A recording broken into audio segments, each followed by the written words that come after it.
اسماعیل صاحب کو گھر آئے ہوئے 1 مہینہ ہو چکا تھا۔ ان کی طبیعت اب مکمل ٹھیک ہو چکی تھی۔ کچھ احتیاط تھی جو وہ ڈاکٹروں کے مشورے پر کر رہے تھے۔ عبداللہ بھی کئی دفعہ ان کی طبیعت معلوم کرنے آیا تھا۔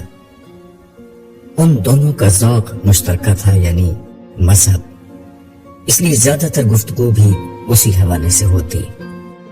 وہ اکثر قرآن مجید لے کر ان کے پاس بیٹھ جاتا اور مختلف اہل علم کی آراء کی روشنی میں قرآن مجید کی شرح و وضاحت کرتا۔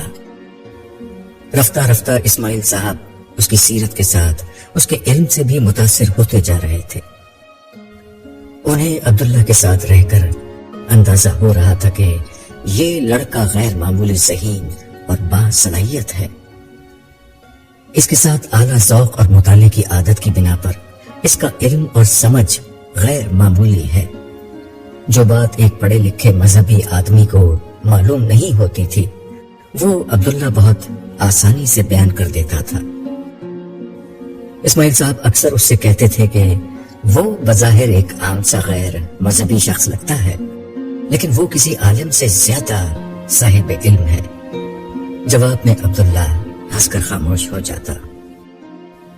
عبداللہ انہیں کیا پتا تھا کہ دینی علم کو اپنا اوڑھنا بچھونا بنا لینا عبداللہ کا خواب تھا، مگر دوسری طرف دنیاوی تعلیم کے بعد ملنے والی غیر معمولی دنیاوی ترقی نے اس کے لیے صرف یہی راستہ چھوڑا تھا کہ وہ دن بھر دفتر میں معاش کے مسائل نمٹائے اور شام میں اپنے دینی ذوق کی تکمیل کرے۔ اس کی زندگی ایک کشمکش میں گزر رہی تھی۔ اس کی تعلیم کچھ اور تھی اور اس کا ذوق کچھ اور تھا۔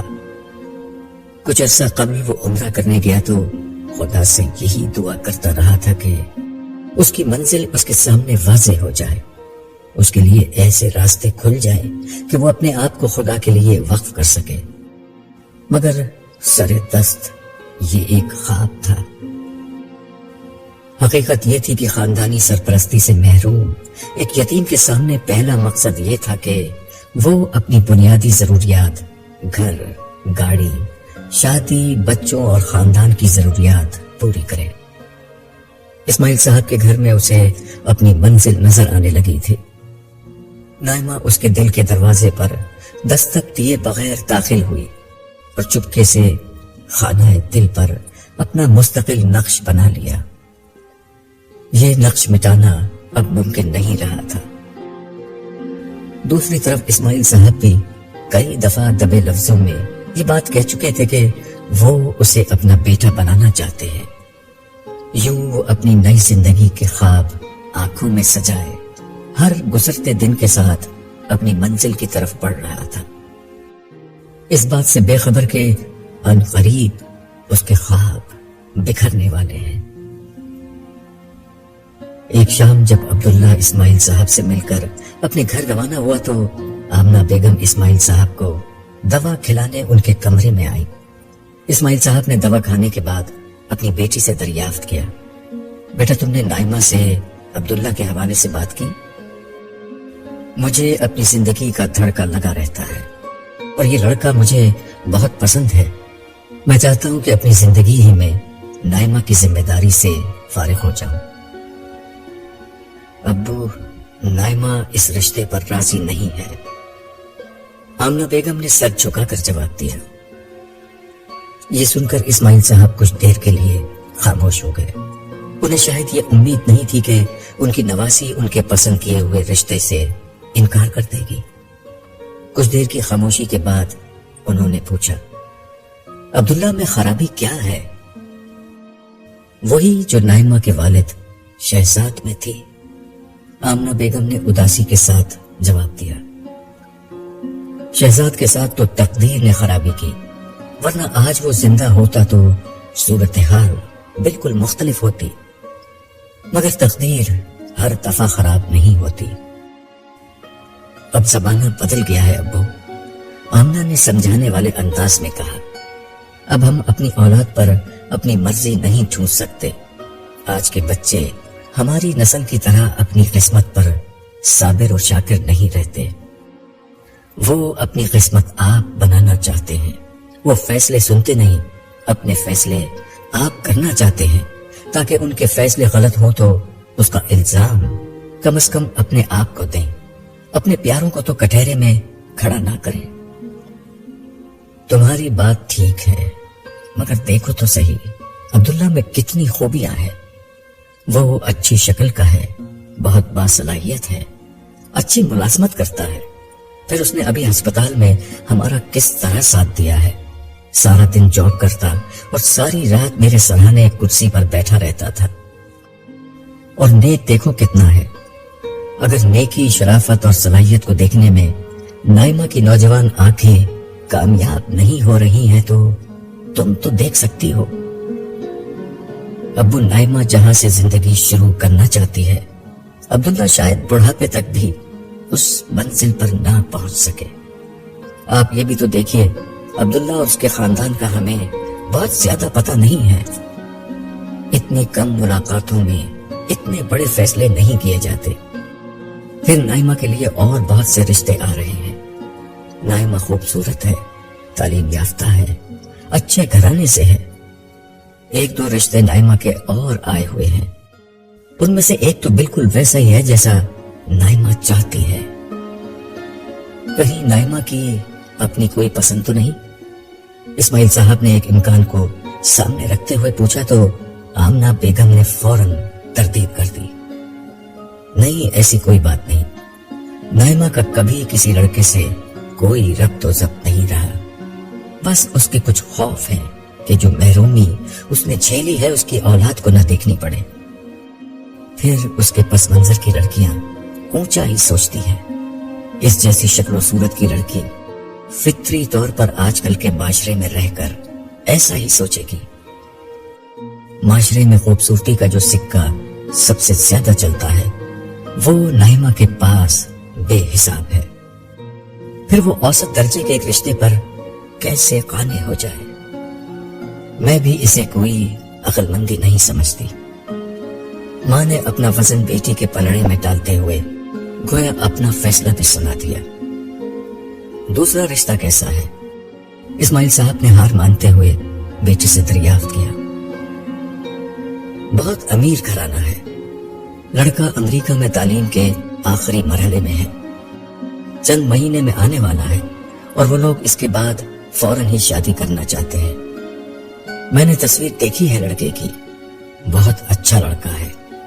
رشتے والی خاتون بتا رہی تھی کہ انہیں رشتوں کی کوئی کمی نہیں، ایک ڈھونڈیں گے تو 1000 ملیں گے۔ مگر چونکہ وہ خاتون میری پرانی جاننے والی ہے، اس لیے انہوں نے ترجیحاً سب سے پہلے مجھ سے کہا ہے۔ وہ کہہ رہی تھی کہ فوراً ہاں کہتے، ایسے رشتے بار بار نہیں ملتے۔ پھر مجھ سے کیا پوچھتی ہو؟ نائمہ ہی سے پوچھ لو۔ اسماعیل صاحب نے قدرے بے رخی اور بے پرواہی کے ساتھ کہا، مجھے معلوم ہے جو کچھ نائمہ کو چاہیے وہ سب اس رشتے میں موجود ہے۔ مجھے یقین ہے وہ ہاں کہہ دے گی۔ اس کی سہیلی فاریہ کی بھی منگنی ہو چکی ہے اور اب نائمہ کی شادی بھی ہو جانی چاہیے۔ آپ ہاں کہہ دیں تو اگلے ہفتے باقاعدہ بات چیت ہو جائے گی۔ میری ہاں تو بس ایک رسمی سی بات ہے، مگر میں عبداللہ کا سامنا کیسے کروں گا؟ تو کیا آپ نے عبداللہ سے بات کر لی تھی؟ میں نے تم سے بات کرنے سے قبل اس کا اندیا اشاروں کناروں میں لے لیا تھا کہ کہیں اس کی کوئی اور پسند نہ ہو۔ میں نہیں چاہتا تھا کہ نائمہ سے ہم بات کر لیں اور عبداللہ بعد میں منع کر دے، یوں نائمہ کو کوئی دکھ پہنچے۔ مگر یہاں معاملہ ہی الٹا ہو گیا، اب تو عبداللہ کو دکھ ہوگا۔ میں نے سوچا تھا کہ ساری زندگی اللہ نے بیٹا نہیں دیا، اب عبداللہ جیسا بیٹا ملے گا جو میرے ذوق، مزاج اور خوابوں کے مطابق ہے۔ مگر شاید زندگی کے آخری حصے میں یہ محرومی اور دیکھنی تھی۔ عبداللہ آپ سے مخلص اور واقعی اچھا لڑکا ہے تو پھر بھی آپ کے پاس آتا رہے گا۔ پتہ نہیں آگے کیا ہوگا، اسماعیل صاحب نے آہستگی سے کہا اور آنکھیں بند کر لی۔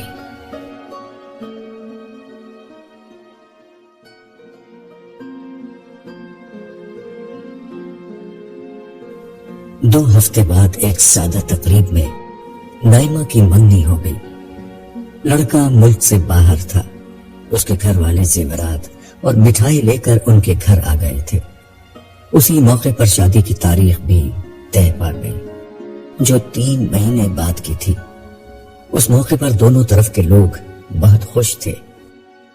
نائمہ عام طور پر بہت سادہ رہتی تھی، مگر منگنی والے دن جب وہ میک اپ کر کے باقاعدہ تیار ہوئی تو ہر دیکھنے والے کو لگا کہ گویا چاند زمین پر اتر آیا ہے. دوسری طرف نائمہ کے سسرال والوں کی گاڑیاں، گھر اور معیار زندگی دیکھ کر ہر شخص نائمہ کی قسمت پر رشک کر رہا تھا کہ وہ کتنے بڑے گھر میں بیاہی جا رہی ہے. اس کے سسرال والے تو بڑے دھوم دھام سے یہ تقریب کرنا چاہ رہے تھے، مگر اسماعیل صاحب نے اپنی بیماری کا عذر بیان کر کے تقریب کو بہت سادہ رکھوایا تھا. انہیں یہ فکر بھی تھی کہ وہ لوگ کسی طور پر ان کے ہم پلہ نہیں تھے. نائمہ اپنی نا سمجھی اور آمنہ بیٹی کی محبت کی بنا پر یہاں رشتہ تو کر رہے تھے، مگر انہیں اندازہ نہیں تھا کہ ایسے غیر مساوی رشتوں میں کیا مسائل پیش آتے ہیں. وہ کیا کرتے، ان کے ہاتھ میں کچھ بھی نہیں رہا تھا. ان کا دل اندر سے بہت اداس تھا. عبداللہ کے حوالے سے ان کے دل پر ایک بوجھ تھا. ان اندیشوں اور بوجھ کے ساتھ غالباً وہ اس تقریب کے واحد شخص تھے جو خوش نہیں تھے. اگلے دن انہوں نے یہ بوجھ اتارنے کا فیصلہ کر لیا. عبداللہ آج بہت خوش تھا. وہ جھومتے ہوئے اپنی نئی چمچماتی گاڑی کو چلاتا ہوا اسماعیل صاحب کے گھر جا رہا تھا. کل شام ان کا فون آیا تھا کہ وہ ان سے آ کر مل لے. وہ خود ان سے ملنے جانا چاہتا تھا. اس نے پچھلے ہفتے ایک ملٹی نیشنل کمپنی میں نئی جاب جوائن کی تھی. اس کمپنی نے اسے رہنے کے لیے ایک گھر اور نئی گاڑی بھی دی تھی. اب عبداللہ کی زندگی میں کوئی کمی تھی تو صرف نائمہ کی. نائمہ پچھلے کچھ عرصے میں اس کی زندگی اور خیالوں کا حصہ بن چکی تھی. محبت کیا ہوتی ہے، انسان کو وہ کس طرح پگھلا دیتی ہے، کس طرح اسے سرشار کر دیتی ہے، کس طرح دنیا کے ہر رنگ کو بدل دیتی ہے. آج کل عبداللہ اسی تجربے سے گزر رہا تھا. اسے یقین تھا کہ قدرت نے نائمہ کی شکل میں اسے اپنی زندگی کا بہترین تحفہ دینے کا فیصلہ کر لیا ہے. اسماعیل صاحب کی باتوں سے بھی اسے اندازہ ہو چکا تھا کہ وہ اسے اس حیثیت میں قبول کر چکے ہیں. سب کچھ ایسا ہی ہو رہا تھا جیسے اس نے چاہا تھا، جیسا اس کی خواہش تھی، اور سب سے بڑھ کر جیسے اس کے خواب تھے. وہ اس پروردگار کی شکر گزاری کے احساس میں جی رہا تھا جس نے 1-2 برس کے اندر اندر اس کی زندگی بدل دی تھی. تعلیم کے آخری مرحلے ہی میں ایک بہترین جاب کی آفر ہو گئی تھی. تھوڑا تجربہ حاصل ہوتے ہی مارکیٹ میں اس کی بہت اہمیت ہو گئی. چنانچہ فوراً اس نے نئی جاب تلاش شروع کر دی اور زیادہ تردد کے بغیر اسے ایک ملٹی نیشنل کمپنی میں جاب مل گئی، جہاں بہترین تنخواہ کے ساتھ متعدد مراد بھی اسے دی گئی تھی. انہی خیالات میں مگن وہ نائمہ کے گھر پہنچا. کال بیل بجائی تو دروازہ نائمہ ہی نے کھولا. نائمہ کو دیکھ کر بے اختیار اس کا دل دھڑکنے لگا. اس کا دل چاہا کہ سب سے پہلے وہ نائمہ کو اپنی نئی جاب اور کامیابی کا بتائے، مگر نائمہ نے اس کے سلام تک کا جواب نہیں دیا تھا. اسے خاموشی سے اندر ڈرائنگ روم میں بٹھا کر وہ اپنے نانا کو بلانے چلی گئی. نائمہ کا رویہ شروع ہی سے اس کے ساتھ کچھ ایسا تھا، مگر عبداللہ کا خیال تھا کہ وہ کم گو اور با حیا لڑکی ہے، اس لیے فطری طور پر ایک اجنبی نوجوان سے کسی قسم کی گفتگو کرنے سے کتراتی ہے. تھوڑی دیر میں اسماعیل صاحب ڈرائنگ روم میں داخل ہوئے تو عبداللہ نے آگے بڑھ کر ان سے مصافحہ کیا اور ان کا ہاتھ پکڑ کر انہیں صوفے پر بٹھایا. وہ صوفے پر بیٹھتے ہوئے بولے، بیٹا کافی دنوں سے تم سے کوئی رابطہ نہیں ہوا، کہاں مصروف تھے؟ جی میں ذرا نئی جاب کی ذمہ داریاں سنبھالنے میں مصروف تھا، اس لیے حاضر نہیں ہو سکا۔ یہ کہتے ہوئے اپنے ساتھ لائی ہوئی مٹھائی اس نے ان کے سامنے رکھی اور پھر بڑی سرشاری کے عالم میں انہیں اپنی نئی جاب اور ملنے والی تنخواہ اور سہولیات کی تفصیلات بتانے لگا۔ یہ سب بتا کر وہ بولا، سر میرا اپنا تو کوئی ہے نہیں، اس لیے مجھے آپ کو یہ سب کچھ بتا کر بہت خوشی ہو رہی ہے۔ آپ آنٹی اور نائمہ کو بھی یہ مٹھائی دے دیجیے گا۔ ہاں بیٹا ضرور دوں گا، تمہاری کامیابیوں سے مجھے بہت خوشی ہوتی ہے، مجھے بھی تمہیں مٹھائی کھلانی ہے۔ دراصل پرسوں ہم نے نائمہ کی منگنی کر دی ہے، 3 مہینے بعد اس کی شادی کی تاریخ مقرر ہوئی ہے۔ اسماعیل صاحب یہ سب کہہ رہے تھے تو ان کا سر جھکا ہوا تھا۔ وہ خود میں اتنی ہمت نہیں پا رہے تھے کہ جس لڑکے کو وہ بار بار یہ کہہ چکے تھے کہ میں ساری زندگی کے لیے تمہیں اپنا بیٹا بنانا چاہتا ہوں، اس سے نظریں ملا کر اسے یہ بتائیں کہ اب اس کا کوئی امکان نہیں رہا ہے۔ یہ اسماعیل صاحب کی کیفیت تھی، اور دوسری طرف ان کے منہ سے نکلے ہوئے الفاظ فضا میں سنسناتی ہوئی گولیوں کی طرح عبداللہ کے کانوں تک پہنچے اور اس کی روح اور دل کو اندر تک چھیدتے چلے گئے۔ ایک لمحے کے لیے خاموشی چھا گئی۔ اس لمحے عبداللہ اپنی پوری طاقت اور قوت خرچ کر کے اپنے کرچی کرچی وجود کو سمیٹنے کی کوشش کر رہا تھا۔ اس کی بھرپور کوشش تھی کہ اسے اپنے چہرے کے تاثرات، لب و لہجے اور ان آنسوؤں پر قابو رہے جو سیلاب کی طرح جذبات کا ہر بند توڑ کر باہر نکلنے کے لیے بے چین تھے۔ عبداللہ نے ساری زندگی محرومیوں میں گزاری تھی، ان محرومیوں کا سب سے بڑا فائدہ اسے آج ہو رہا تھا، جب اسے زندگی کی سب سے بڑی محرومی کی اطلاع مل رہی تھی، جب آب حیات کے چشمے سے اسے زہر کا ساغر پینے کو مل رہا تھا۔ مگر ساری زندگی کے صبر، ضبط اور برداشت کی بنا پر اس لمحے میں اسے اپنے آپ کو کچل کر خود پر قابو پانے میں کافی سہولت ہو رہی تھی۔ اس نے اپنی پوری قوت استعمال کی اور آواز کے ارتعاش پر قابو پاتے ہوئے بولا، سر آپ کو بہت بہت مبارک ہو، آنٹی اور نائمہ کو بھی میری طرف سے بہت مبارکباد دیجیے گا۔ پورے اعتماد اور یقین کے ساتھ مستحکم لہجے میں یہ جملے ادا کرنے کے بعد وہ خاموش ہو گیا۔ اس نے اپنی زندگی کا ایک اور معرکہ جیت لیا تھا۔ دوسری طرف اسماعیل صاحب کی جان میں جان آئی اور وہ تفصیل سے نائمہ کی سسرال اور ہونے والے شوہر کے بارے میں بتانے لگے۔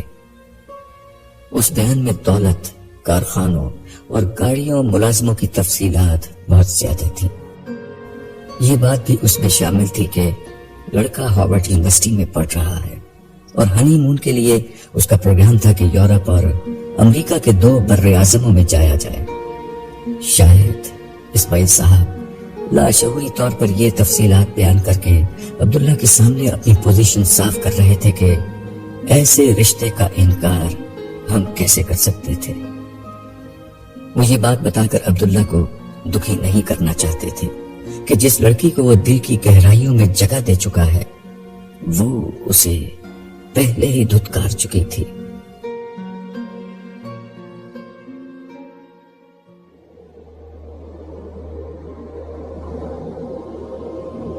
پوری رات گزر گئی، عبداللہ نے ایک لقمہ کھایا نہ ایک لمحہ سویا۔ اس کے آنسو تھمنے کا نام نہیں دے رہے تھے۔ وہ نائمہ کے گھر سے باہر نکلنے تک انتہائی پرسکون نظر آتا رہا، لیکن اپنی گاڑی میں بیٹھ کر جیسے ہی وہ مرکزی شاہراہ پر آیا اس نے اپنے آپ سے مزاحمت کرنا چھوڑ دی۔ سارے بند ٹوٹ گئے اور دل کا سیلاب آنکھوں کے راستے بہہ نکلا۔ سارے راستے وہ ہچکیاں لے کر روتا رہا۔ رات گئے تک اس کی کیفیت میں کوئی فرق نہیں آیا تھا۔ وہ عشاء کی نماز کے لیے جائے نماز پر کھڑا ہوا تو اس سے ہٹ نہیں سکا۔ رات بھر وہ جائے نماز پر کھڑا رہا۔ ایک لمحے کے لیے اس کے آنسو نہیں رکے۔ وہ بلک بلک کر روتا رہا اور بار بار سجدے میں جا کر ایک ہی جملہ کہتا، پروردگار مجھے تجھ سے کوئی شکوہ نہیں، تیرے سوا نہ کسی سے کچھ کہنا ہے نہ کہیں اور جانا ہے، مجھے تیرا ہر فیصلہ قبول ہے، لیکن میرا اپنا آپ میرا ساتھ نہیں دیتا، میرے آنسو میرا ساتھ نہیں دیتے، تو مجھے معاف کر دے۔ عبداللہ کا دل پھٹا جا رہا تھا۔ اس کی زندگی محرومیوں کی ایک داستان تھی۔ بچپن سے ماں باپ کا سایہ نہ ملا، بہن بھائی نہ تھے، ایک طفل یتیم دور اور قریب کے رشتہ داروں پر بوجھ تھا، ایک جگہ سے دوسری جگہ دھکے کھاتا رہا۔ خوش قسمتی سے بے پناہ ذہانت کی وجہ سے تعلیم کا سلسلہ کسی نہ کسی طرح جاری رہا۔ شعور میں قدم رکھتے ہی اپنا بوجھ خود اٹھایا اور ہاسٹلوں میں رہ کر تعلیم پوری کی۔ نہ گھر بار، نہ رشتہ دار، نہ دوست، اور اب جب وہ سمجھ رہا تھا کہ وقت اپنے ہر زخم کا مداوع کرنے جا رہا ہے، زندگی کی سب سے بڑی محرومی اس کے سامنے آ گئی۔ اس محرومی نے عبداللہ کو مکمل طور پر توڑ پھوڑ کر رکھ دیا تھا۔ اب وہ اس محرومی کے ساتھ اس در پر کھڑا تھا جہاں آنے والے کبھی خالی ہاتھ نہیں لوٹتے، جہاں ماننے والا ہفتے اقلیم کی بادشاہی بھی مان لے تو سب کچھ دے کر بھی اس انداتا کے خزانے میں ذرہ برابر کمی نہیں آتی، جہاں مایوسی کفر ہوتی ہے۔ مگر عبداللہ کچھ مانگ نہیں رہا تھا، بس وہ خدا کے سامنے کھڑا رہا، روتا رہا اور نماز پڑھتا رہا۔ عبداللہ کے لیے یہ محرومی کی وہ سیاہ رات تھی جس کی تاریکیوں نے عمر بھر کے لیے عبداللہ کا احاطہ کر لیا تھا، مگر اسے نہیں معلوم تھا کہ یہ بخشش کی رات ہے، وہ بخشش جو قیامت کے بعد بھی ختم نہیں ہوگی۔ وہ خود ابھی بہت کم عمر تھا، اپنی ایمانی زندگی کے ابتدائی مرحلے میں تھا۔ اسے معمولی سا اندازہ بھی نہیں تھا کہ وہ کس اعلیٰ ترین ہستی کے سامنے کھڑا ہے، وہ ہستی جو اپنے بندوں کے لیے کسی بھی حد تک جا سکتی ہے۔ عبداللہ کچھ نہیں مانگ رہا تھا، مگر جو اسے چاہیے تھا وہ دینے والے کو بغیر بتائے معلوم تھا۔ اسے یہ بھی معلوم تھا کہ بندہ عاجز کی پہلی ضرورت صبر ہے، سو سب سے پہلے وہی دیا گیا۔ قرآن مجید کا ایک بڑا حصہ عبداللہ کو زبانی یاد تھا۔ فجر سے کچھ پہلے وہ قرآن پڑھتا ہوا سورہ نمل کے اس مقام پر پہنچا، بے شک بادشاہ جب کسی بستی میں داخل ہوتے ہیں تو اس کو برباد کر دیتے ہیں اور اس کے عزت داروں کو ذلیل کر ڈالتے ہیں۔ عبداللہ اس آیت تک پہنچا، پھر آگے نہیں پڑھ سکا۔ وہ بار بار یہی آیت پڑھتا رہا، وہ اسے دہراتا رہا، یہاں تک کہ اس پر واضح ہو گیا کہ یہ آیت اسے کیا بتا رہی ہے۔ یہ کہ اللہ سب سے بڑا بادشاہ ہے اور دل کی بستی سب سے بڑی بادشاہت ہوتی ہے۔ اس بستی میں اگر اللہ داخل ہو جائے تو کسی اور کو وہاں برداشت نہیں کر سکتا۔ اس کے بعد وہ وہاں موجود ہر عزت دار اور محبوب چیز کو نکال پھینکتا ہے۔ انسان اسے محرومی سمجھتے ہیں، لیکن یہ توحید کا سب سے بڑا مقام ہوتا ہے۔ عبداللہ کا دل ہمیشہ خدا کا گھر بنا رہا تھا، مگر پچھلے کچھ دنوں سے اس گھر میں ایک دیوی کی پرستش شروع ہو گئی تھی۔ لمحہ لمحہ خبر رکھنے والا آسمان و زمین کا غیرت مند مالک یہ شرک کیسے برداشت کر سکتا تھا؟ اس لیے آج رات اس دیوی کو دل کے بندر سے نکال باہر کیا گیا۔ اس معبد میں اب کبھی غیر اللہ کا گزر نہیں ہو سکتا تھا۔ عبداللہ کے لیے یہی اس آیت کا مطلب تھا۔ شرک ختم ہو گیا، توحید باقی رہ گئی۔ عبداللہ کو قرار مل گیا، آنسو تھم گئے۔ فجر کی نماز پڑھ کر عبداللہ لیٹا، نیند تو سولی پر بھی آ جاتی ہے، سو اسے بھی آ گئی۔ وہ اٹھا تو دفتر جانے کا وقت نکل چکا تھا، مگر اب اسے دفتر جانا بھی نہیں تھا۔ سونے سے پہلے وہ ایک فیصلہ اور کر چکا تھا۔ وہ کشمکش جو بہت عرصے سے اس کے اندر جاری تھی، آج اس کا فیصلہ بھی ہو گیا تھا۔ زندگی بہت مختصر ہے، یہ اس لیے نہیں کہ گاڑی، بنگلے اور کیریئر کے پیچھے بھاگتے ہوئے گزار دی جائے۔ اس کا ایک ہی مقصد ہونا چاہیے، وہ رب جو ہر نعمت دینے والا اور ہر محرومی کو دور کرنے والا ہے، اس کا تعارف اس دنیا کے ہر انسان سے کرایا جائے، اس کی محبت کی شمع ہر سینے میں جلائی جائے، اس کی ذات و صفات سے لوگوں کو آگاہ کرنا اور اس کی ملاقات کے لیے لوگوں کو تیار کرنا سب سے بڑا کام ہے۔ اس نے سونے سے قبل ایک دعا کی تھی، پروردگار، اس دنیا میں ہر شخص کی ایک قیمت ہوتی ہے، ہر شخص بکتا ہے، میں اپنے وجود کو کسی ملٹی نیشنل کمپنی کے ہاتھوں نہیں بیچ سکتا، میں تجھ سے اپنا سودا کرتا ہوں، مجھے خرید لے۔ صبح اٹھنے کے بعد عبداللہ نے پہلا کام یہ کیا کہ نئی جاب سے اپنا استعفیٰ لکھ دیا۔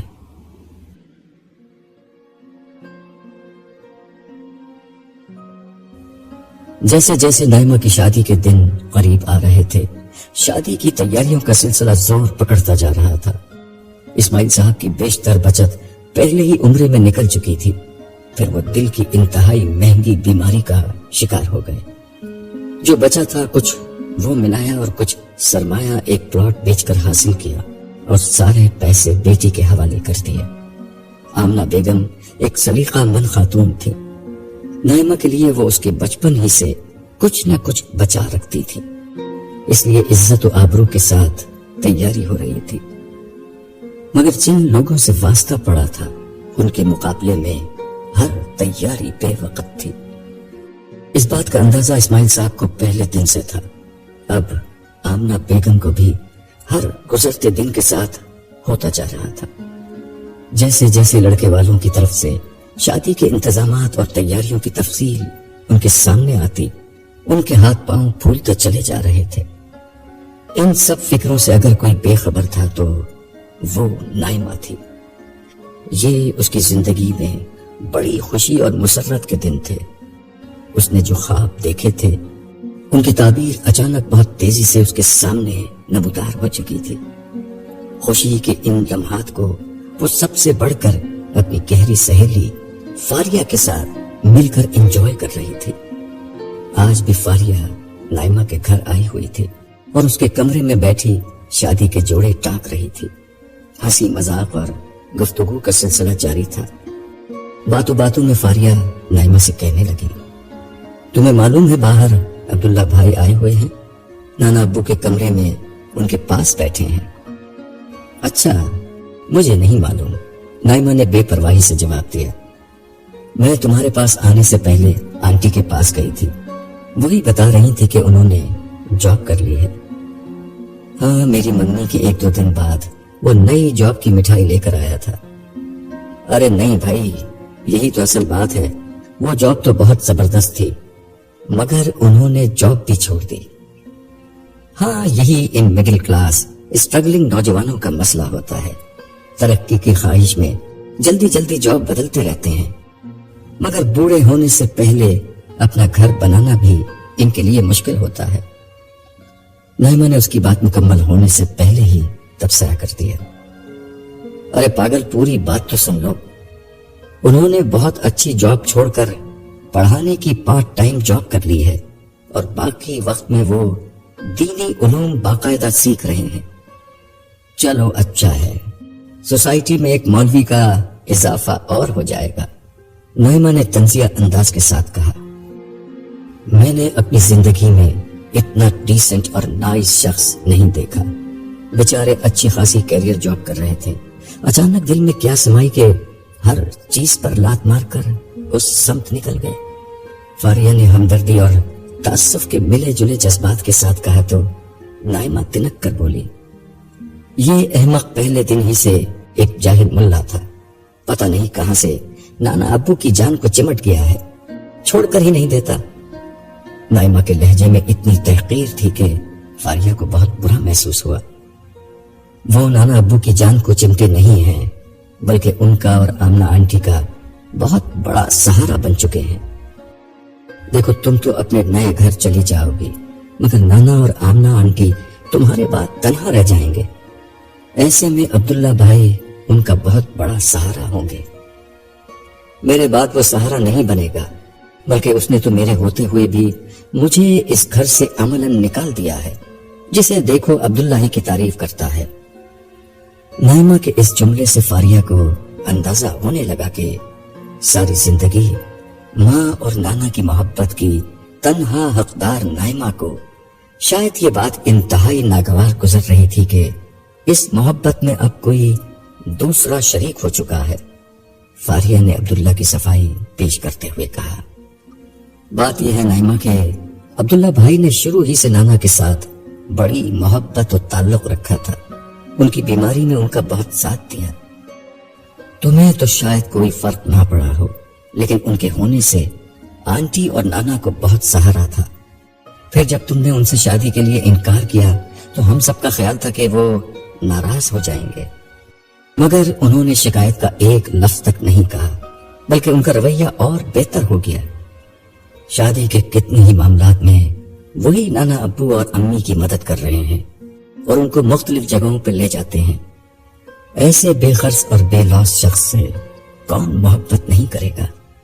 فاریہ ایک لمحے کو رکی اور نائمہ کو سمجھاتے ہوئے بولی، انہوں نے تمہارا کیا بگاڑا ہے جو تم ہر وقت ان کے پیچھے لگی رہتی ہو؟ وہ میرا کیا بگاڑے گا؟ He does not exist for me۔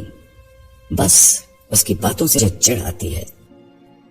ان سے چڑھنے کی کہیں یہ وجہ تو نہیں کہ اس گھر میں محبت کا مرکز پہلے ایک ہی ہستی نائمہ تھی اور اب اس کے ساتھ عبداللہ بھی؟ نائمہ نے دل کا چور پکڑے جانے پر فاریہ کا جملہ کاٹتے ہوئے کہا، I don't care۔ فاریہ کو محسوس ہوا کہ اس موضوع پر گفتگو کا کوئی فائدہ نہیں ہے، چنانچہ اس نے موضوع بدلنا ہی مناسب سمجھا۔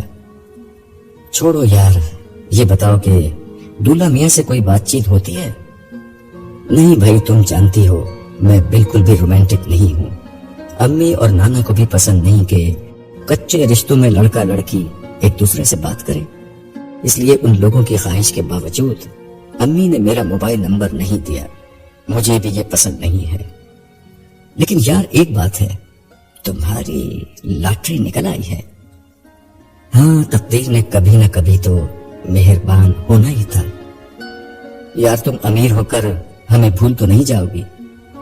ارے پاگل ہو گئی ہو کیا؟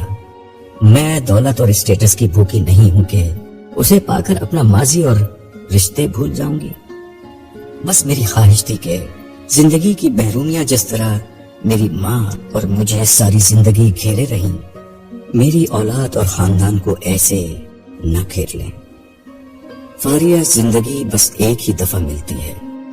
میں تو یہ چاہتی تھی کہ جتنا ہو سکے اس کو انجوائے کر کے اچھے طریقے سے گزاروں، اور پھر دولت مند انسان کے دل میں دوسروں کا درد ہو تو وہ دوسروں کی بہت مدد کر سکتا ہے۔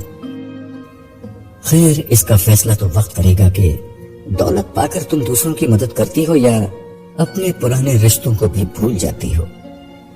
فکر نہ کرو، میں بدل نہیں سکتی۔ دنیا کی کوئی طاقت میرے خیالات اور سوچ کو نہیں بدل سکتی۔ میں اپنی دنیا کی خود مالک ہوں۔ میں آپ اپنی خدا ہوں۔ خدائی کا دعویٰ کرنے والی نائمہ کے سان و گمان میں بھی نہ تھا کہ بہت جلد اس کا واسطہ حقیقی خدا رب ذوالجلال کے کمال و جلال سے پیش آنے والا ہے۔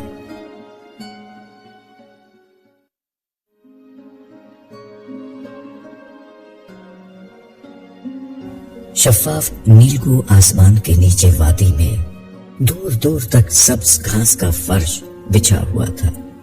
ہر جگہ مختلف رنگوں کے حسین پھول کھلے ہوئے تھے۔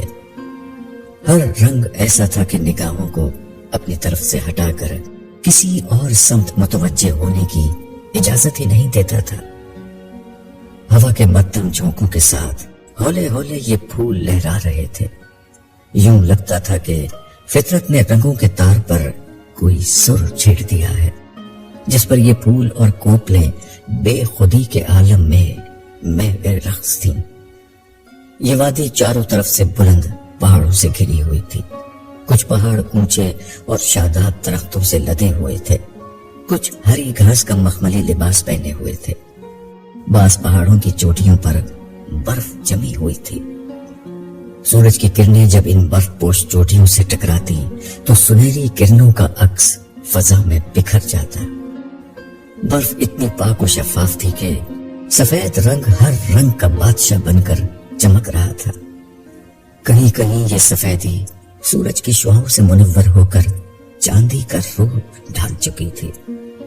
دیکھنے والی آنکھ کے لیے یہ فیصلہ کرنا مشکل تھا کہ فضائے بلند میں آسمانی، سبز، سفید اور سنہری رنگوں کا تال میل زیادہ حسین تھا یا زمین پر اس وادی کے رنگ زیادہ جاذب نظر تھے جو پھولوں کے ایک گلدستے کی شکل میں سرسبز پہاڑوں کا دل بنی ہوئی تھی۔ اس وادی میں ایک اور وجود بھی تھا، حسن فطرت کا شاہکار یہ نسوانی وجود نائمہ کا تھا۔ اس کے گہرے سیاہ اور ریشمی بال جو عام حالات میں گھٹنوں سے بھی نیچے جا پہنچتے تھے، اس وقت فضا میں دور تک بکھرے ہوئے تھے۔ سیاہ بادلوں کی کچھ لٹیں دمکتے ہوئے سنہرے چہرے سے چھیڑ خانی کر رہی تھی۔ نائمہ کی بڑی بڑی آنکھیں، کھڑی ناک، سراہی دار گردن بار بار ان بہکتے ہوئے بالوں کا نشانہ بن رہی تھی۔ انہیں شہ دینے والے نرم و لطیف ہوا کے جھونکے تھے۔ یہ جھونکے نائمہ کو بھی دلکش پھول سمجھ کر اس کے مرمری وجود سے ٹکراتے اور اپنے آپ کو معطر کر لیتے۔ کہیں دور کسی درخت کی آغوش میں چھپی کوئی کوئل فطرت کا ایک اور ساز گنگنا رہی تھی۔ وقفے وقفے سے اٹھتی کوک ماحول میں ایسی موسیقی بکھیر رہی تھی جو روح انسانی کے ہر تار کو جھنجھوڑنے کے لیے کافی تھی۔ وادی کے بیچ میں پھولوں کے درمیان خود کو ایک تتلی کی طرح محسوس کرتی نائمہ بھی اسی کشمکش میں تھی کہ حسن فطرت کی کون سی عادت زیادہ دل فریب ہے۔ اس کی نظر کبھی رنگ برنگ پھولوں کے قالین پر بہکتی چلی جاتی تو کبھی بلند قامت پہاڑوں کا سبزہ اور سنہری برف اس کی نگاہوں کو اپنی طرف کھینچ لیتا۔ اس نے اپنی زندگی میں ایسی حسین جگہ دیکھی تھی نہ اس کے وجود نے ایسے سرور کا کبھی ذائقہ چکھا تھا۔ وہ اس کیفیت میں تھی کہ اچانک اس کی نگاہ روشنی کے اس مرغولے کی طرف پڑی جو آسمان کی بلندی سے زمین کی طرف آ رہا تھا۔ یہ منظر بڑا عجیب تھا۔ وہ ٹکٹکی باندھے اس مرغولے کو دیکھنے لگی جو آہستہ آہستہ اس کی سمت بڑھتا چلا آ رہا تھا۔ جیسے جیسے وہ قریب آ رہا تھا اس نے ایک چمکدار ہیولے کی شکل اختیار کر لی تھی۔ بظاہر وہ انسانی ہیولا تھا مگر وہ کوئی انسان نہ تھا۔ نائمہ کو اس سے کوئی خوف اور اندیشہ محسوس نہ ہوا بلکہ اس کے اندر یہ خواہش پیدا ہوئی کہ وہ اس سے باتیں کرے۔ اس خواہش کی تسکین کے لیے اسے زیادہ انتظار نہیں کرنا پڑا۔ ہیولا آہستہ آہستہ اس کے قریب آیا اور زمین سے چند فٹ اوپر معلق ہو گیا۔ اس کے ساتھ ہی اس سے آواز آئی، تو تم ہو وہ نائمہ جسے یہ عزت دی گئی ہے۔ اس آواز میں عجیب سی تاثیر تھی۔ یہ آواز نائمہ کے کانوں سے گزر کر دل و دماغ تک پہنچ گئی۔ اس پر آواز اور اس ہیولے کا رعب چھا گیا۔ وہ ڈرتے ڈرتے بولی، جی میں نائمہ ہوں، مگر آپ کون ہیں اور یہ کس عزت کا ذکر کر رہے ہیں؟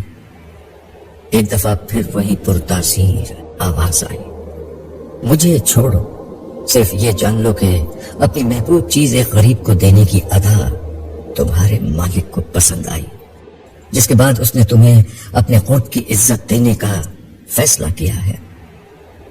نائمہ کچھ نہ سمجھ سکی اس بات کا مطلب کیا ہے۔ پھر اس خوف اور روک کا ایسا عالم طاری تھا کہ چاہتے ہوئے بھی اس کی آواز نہ نکل سکی۔ وہ خاموشی سے ہیولے کی آواز سنتی رہی۔ مگر تمہیں دیکھ کر مجھے لگتا ہے کہ تم اس عزت کی مستحق نہیں۔ اللہ تعالیٰ بہت با عزت، بہت با حیا ہے۔ کیسے ممکن ہے تم ان کا قرب حاصل کرو اور تمہارا حال یہ ہو کہ تم بالکل برہنہ ہو؟ اس جملے کے ساتھ پہلی دفعہ نائمہ کی نظر خود اپنے وجود کی طرف لوٹی۔ یہ دیکھ کر وہ شرم سے پانی پانی ہو گئی کہ اس کے جسم پر کوئی لباس نہیں تھا۔ وہ اتنی دیر سے اس کھلے میدان میں بالکل برہنہ کھڑی ہوئی تھی، اور اب ہیولے کے سامنے بھی وہ اسی حال میں تھی۔ اس کا دل چاہا کاش زمین پھٹے اور وہ اس میں سما جائے۔ وہ بے اختیار اپنے دونوں ہاتھوں سے اپنا جسم چھپانے کی کوشش کرتے ہوئے زمین پر دوہری ہو کر بیٹھتی چلی گئی۔ اس پر شدید احساس ذلت طاری تھا۔ وہ بے اختیار رونے لگی اور ہیولے کی طرف دیکھ کر بولی، میرے کپڑے کہاں گئے؟ مگر ہیولا غائب ہو چکا تھا۔ اس نے گھبرا کر ارد گرد دیکھا تو ہر طرف اسے انسانوں کا سمندر نظر آیا۔ ہر شخص اسے دیکھ کر ہنس رہا تھا۔ نائمہ یہ دیکھ کر بلبلا اٹھی۔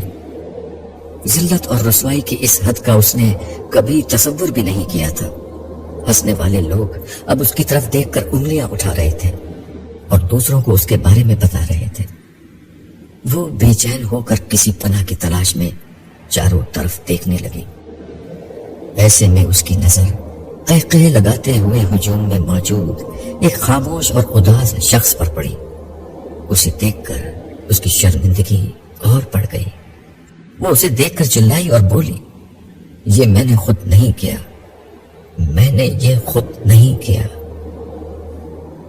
نائمہ بیٹا اٹھو، کیا بات ہے، کیا ہوا؟ آمنہ بیگم نے نائمہ کو جھنجھوڑا تو وہ اٹھ بیٹھی۔ اس کا دل خوف و دہشت سے لرز رہا تھا۔ اس کی سسکیاں ابھی بھی جاری تھی۔ شعور میں آتے ہی اس نے بے اختیار اپنے کپڑوں کو چھوا۔ اسے یہ دیکھ کر ایک گنا اطمینان ہوا کہ اس کے جسم پر لباس موجود تھا۔ اس کے سامنے اس کی والدہ آمنہ موجود تھی۔ انہوں نے اسے پیار کرتے ہوئے کہا، بیٹا ڈرو نہیں، تم نے کوئی برا خواب دیکھا ہے؟ نائمہ دونوں ہاتھوں سے سر پکڑ کر بیٹھ گئی۔ وہ کئی دن سے یہی خواب دیکھ رہی تھی، مگر ہر دفعہ یہ خواب بہت ہی خوبصورت ہوتا تھا۔ یہ خواب ایک حسین وادی کے مناظر تک محدود رہتا، جس میں وہ تتلیوں کی طرح اڑتی پھرتی تھی۔ یہ ہیولے والا منظر اور بے لباس والی بات آج پہلی دفعہ اس نے دیکھی تھی۔ ایک تیسری بات جو اسی لمحے اسے یاد آئی تھی، وہ اس کے دل پر ایک اور زخم لگا گئی۔ ذلت کے اس تماشے میں وہ شخص جو آخر میں اداس اور خاموش کھڑا اسے حسرت سے دیکھ رہا تھا، عبداللہ تھا۔ نائمہ بیٹا پانی پیو۔ آمنہ کی آواز نے اس کے خیالات کا تسلسل توڑ دیا۔ جو ایک گلاس میں پانی لیے اس کے پاس کھڑی تھی، اس نے پانی پیا اور دوبارہ لیٹ کر نیند کی روٹھی ہوئی دیوی کو منانے لگے۔ پھر نہ جانے کب اس کی آنکھ لگ گئی۔